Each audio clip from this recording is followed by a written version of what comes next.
کتاب داڑھی والا مصنف حسنین جمال۔ اپنی زندگی کا مقصد خوش تھے ہم سب۔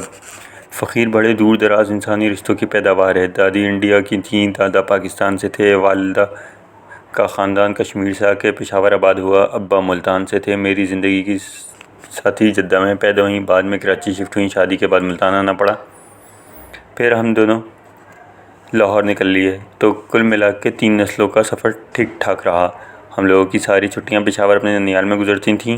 ایک دفعہ وہاں ایک مذہبی نوعیت کا جلوس تھا، سارے لڑکے بالے گھر والوں سمیت شریک تھے۔ کہیں سے فائرنگ ہوئی، پھر جوابی فائرنگ، پھر پولیس نے آنسو گیس پھینکی، بہت سے لوگ آگ جھپکتے زمین پر تھے۔ میرے کان کے برابر سے گولی نکل گئی۔ ہنگامے کے وقت ایسی باتوں سے خوف نہیں آتا۔ اصل تکلیف آنسو گیس سونگھنے سے تھی۔ اندھا، بہرا، حواس باختہ لاچار انسان کیا ہوتا ہے، وہ اس دن پوری طبیعت سے دیکھ لیا۔ موت سے پہلی بار بالمشافہہ ملاقات ہوئی۔ ہم لوگ ایک دو یک اینٹ چھوڑ کے دریائے چناب پر جایا کرتے تھے۔ ملتان میں رہنے والوں کے لیے ان دنوں یہی سب سے بڑی تفریح ہوتی تھی۔ قریشی میرے پیچھے موٹر سائیکل پہ بیٹھا ہوتا، اسے جان بوجھ کے میں اپنے ساتھ بٹھاتا تھا یا اس کے ساتھ بیٹھ جاتا۔ قریشی ریڈیو ہے، اس کے بارے میں کہا جا سکتا ہے کہ 6 گھنٹے قریشی نے درخت سے گپ شپ لگائی، اس کے بعد درخت نے اٹھ کر اجازت لی۔ اچھا بھائی، اب میں چلتا ہوں۔ تو قریشی بائیک پر بیٹھا گانے گاتا رہا، کچھ نہ کچھ بولتا رہتا ہے۔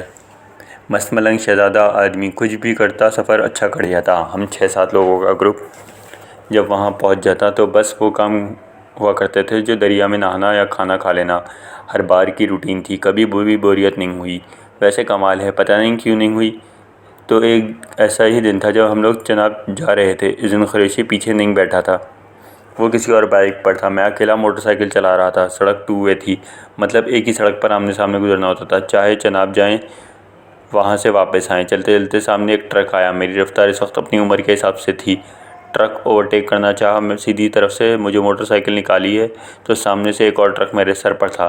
موٹر سائیکل پتہ نہیں کیسے مزید دائیں طرف گھمائی اور سائیڈ پر مٹی کے ڈھیر پر جا گر گیا۔ کافی دور تک یہ گرتا چلا گیا لیکن بھرپور بچت ہو گئی۔ ٹرک کو عین سر پر دیکھنا موت سے دوسرا تعارف تھا۔ تیسری مرتبہ یوں ہوا کہ ہم لوگ لاہور سے ملتان جا رہے تھے۔ ایک چھوٹی ٹریکٹر ٹرالی آگے چل رہی تھی، بارش کا موسم تھا، اسپیڈ نارمل تھی۔ اسے اوورٹیک کرنے کے لیے کافی ہارن اور ڈمر دے کر دائیں ہاتھ گاڑی کی تو وہ ٹریکٹر والا بھی عین اسی وقت دائیں ہاتھ ہو گیا۔ وجہ آج تک نہ معلوم ہے کیونکہ بعد میں وہ بھاگ گیا تھا۔ اب وہ دائیں ہاتھ ہوا تو گاڑی کے لیے کوئی راستہ نہیں تھا۔ بیچ میں سڑک 2 حصوں میں تقسیم کرنے والا ڈیوائیڈر تھا، اس میں سے جہاں تھوڑا راستہ بن رہا تھا ادھر ایک موٹر سائیکل والا میری طرف آنے کی کوشش میں تھا۔ بارش میں بریک کتنی لگ سکتی ہے، جتنا اس نے لگنا تھا لگی، باقی گاڑی لگ گئی۔ بہت تکلیف دہ تفصیلات تھیں لیکن بچے بڑے سب بچ گئے۔ مالک نے کرم کیا، عید کے دن ورکشاپ میں گزرے، اچھی خاصی لمبی ٹھکی، واپس آ کے گاڑی بیچ دی۔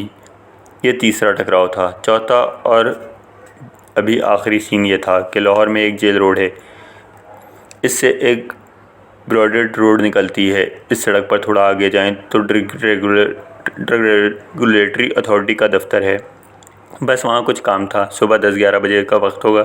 اس وقت جو افسر اعلیٰ وہاں موجود تھے انہیں فون کیا، ان سے وقت لیا اور پہنچ گیا۔ ان کا کمرہ فرسٹ فلور پر تھا۔ ابھی وہاں جا کر بڑی سعادت مندی سے گردن جھکائے بیٹھا ہی تھا کہ زپ کی ایک زوردار آواز آئی اور کمرے میں دھوئیں اور مٹی کا غبار بھر گیا۔ دیواریں لگا کے ٹوٹنے لگیں اور سر پر آئیں گی۔ گھپ اندھیرا تھا، راستہ نظر آنے کا سوال ہی نہیں تھا۔ اس جھکی ہوئی گردن کے ساتھ جیسے تیسے دوڑ لگا کے نیچے کھلی ہوا میں پہنچنے والی کی 10-15 منٹ میں اوسان بحال ہوئے اور خبریں چلیں تو معلوم ہوا کہ دوسری طرف ایک ہیڈ کوارٹر تھا جہاں خودکش بم دھماکہ ہوا تھا۔ یہ چوتھی باضابطہ موت سے ملاقات تھی۔ اگر دھماکہ تھوڑی زیادہ طاقت کا ہوتا تو آج یہ قصہ کوئی اور سنا رہا ہوتا، کوئی اور سناتا، کیا فرق پڑتا؟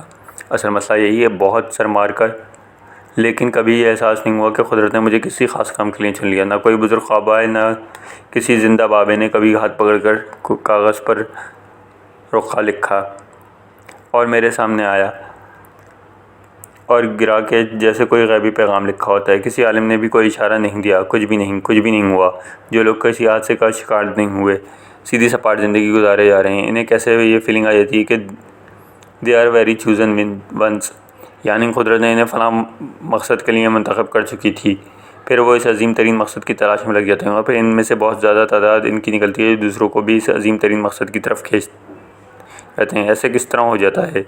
ہوا کہ ان گنت بار مجھے کئی نوجوان ایسے ٹکرے ہیں جو اپنے آپ کو انسان سمجھتے تھے، جن کی پیدائش پیچھے کوئی بڑا راز ہے، کوئی حکمت ہے، کوئی پوشیدہ مقصد ہے، ان سے کوئی کام لیا جانے والا ہے، اور بعد میں ان کی اکثریت کینیا یا گینی میں لوگوں کو راستہ دکھانے پر نکل گئی.